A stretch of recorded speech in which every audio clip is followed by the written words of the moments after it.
and aid and guard me in this work of art.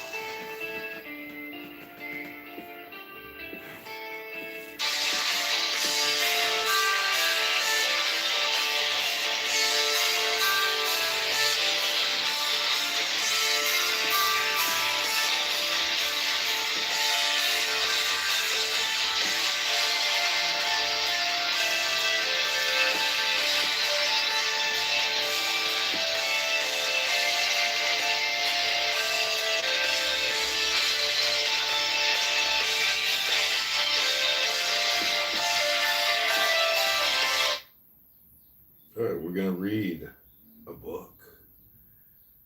We're going to try to read 10 pages from Mayoral, The Virtue of Selfishness.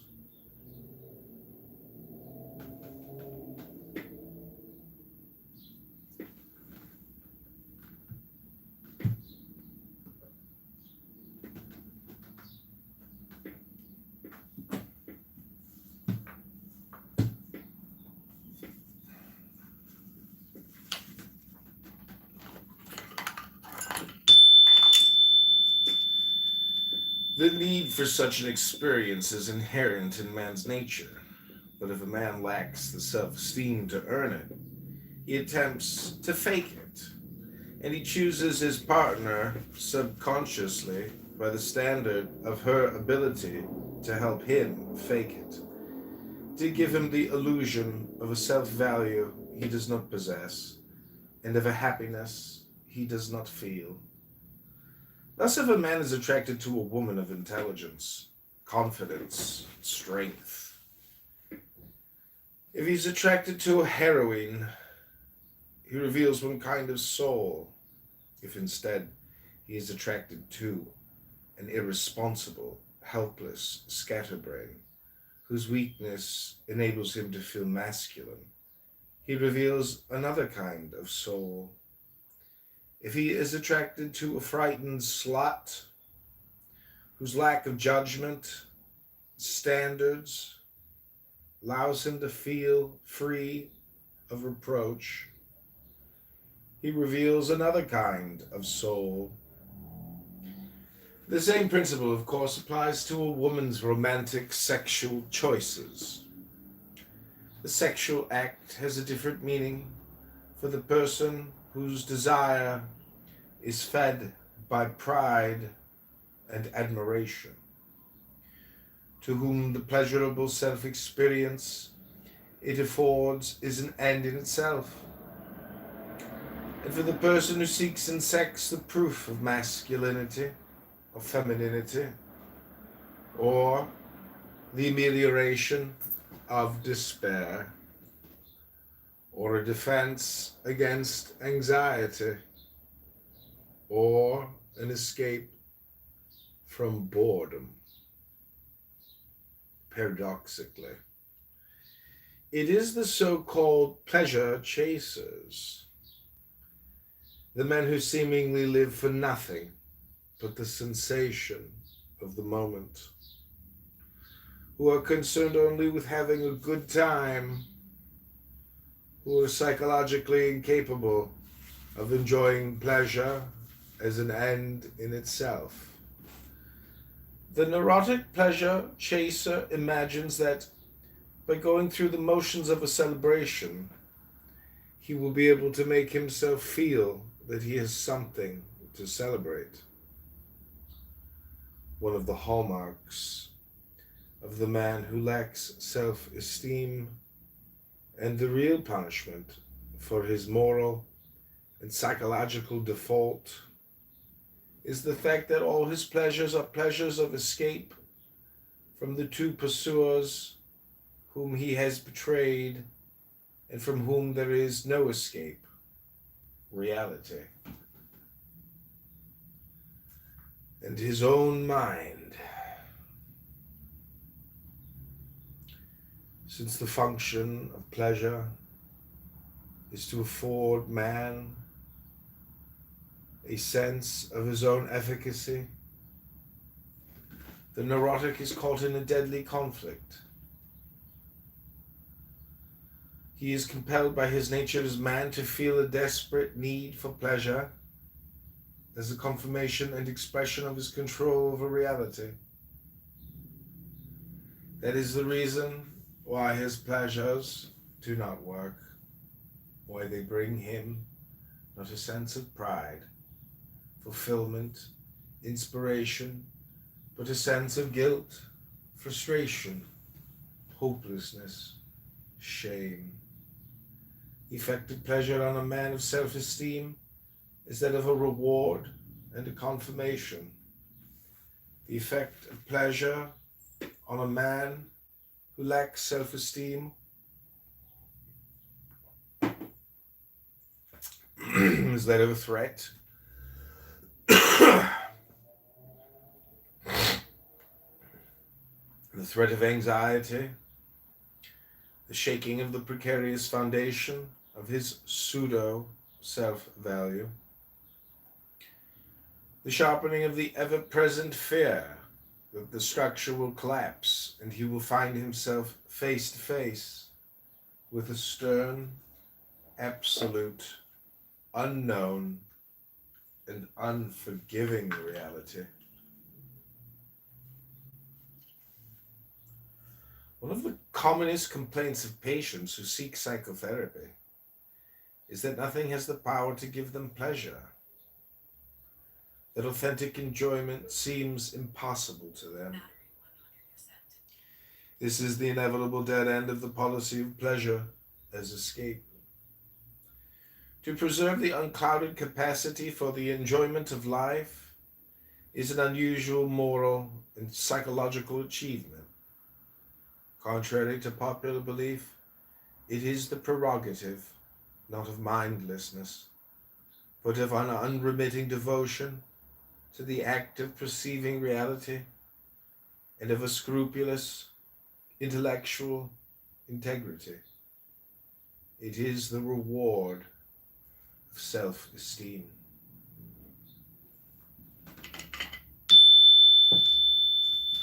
Chapter 7, doesn't life require compromise?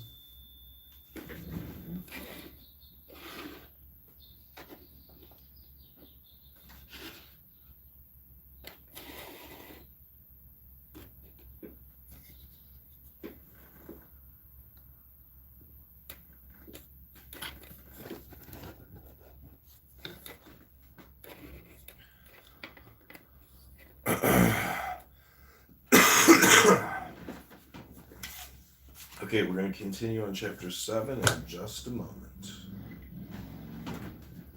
But first, I got to go to the bathroom and get this big booger out of my nose. This big boogie. It's hanging on a cliff, waiting to come out and meet the world. A big boogie. We are also repositioning cameras to capture this moment as much as possible on camera.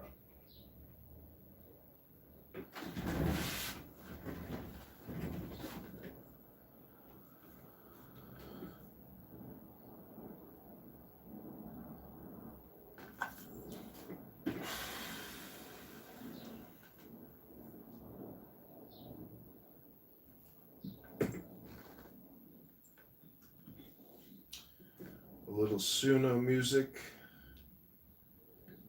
as I go pick this epic booger.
Okay, we're continuing on with Ein Rand.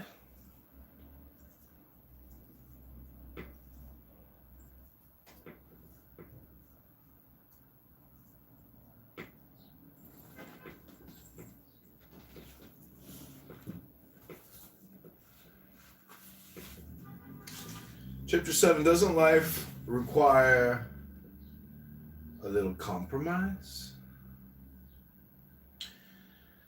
By Ayn Rand.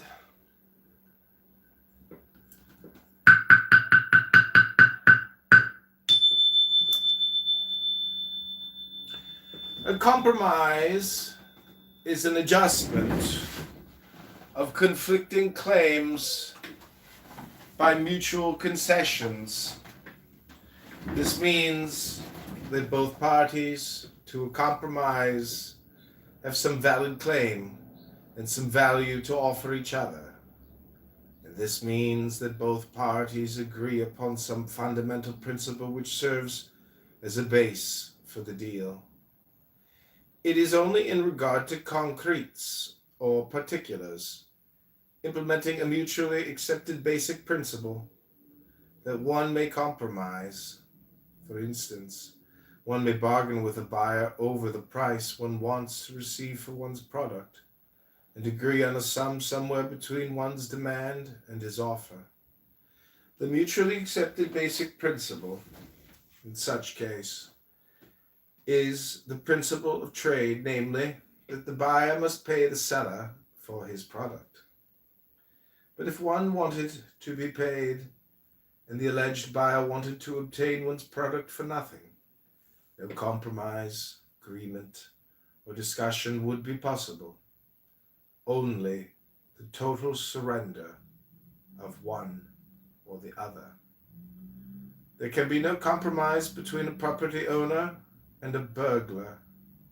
Offering the burglar a single teaspoon of one's silverware would not be a compromise, but a total surrender. The recognition of his right to one's property. What value or concession did the burglar offer in return?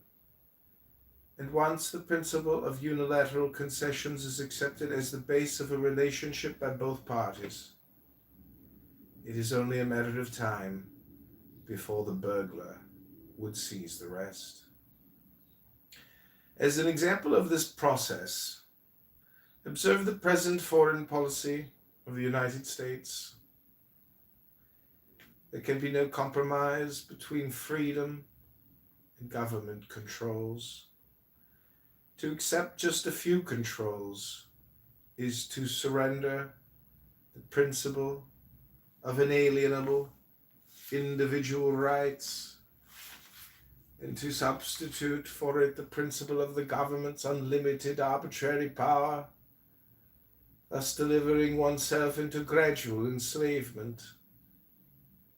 As an example of this process, observe the present domestic policy of the United States.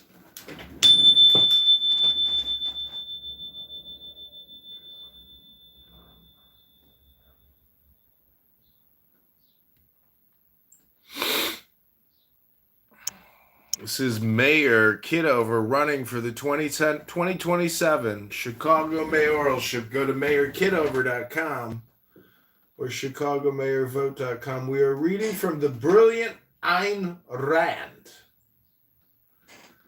I hope you enjoy this book on selfishness, on egoism versus altruistic suicide. People often ask me, John, why did you want to run? What motivated you to run? And I just like to quote a great leader when he said, "It's not important who we are. What's important is our plan." Okay, so every 60 seconds or so, I will be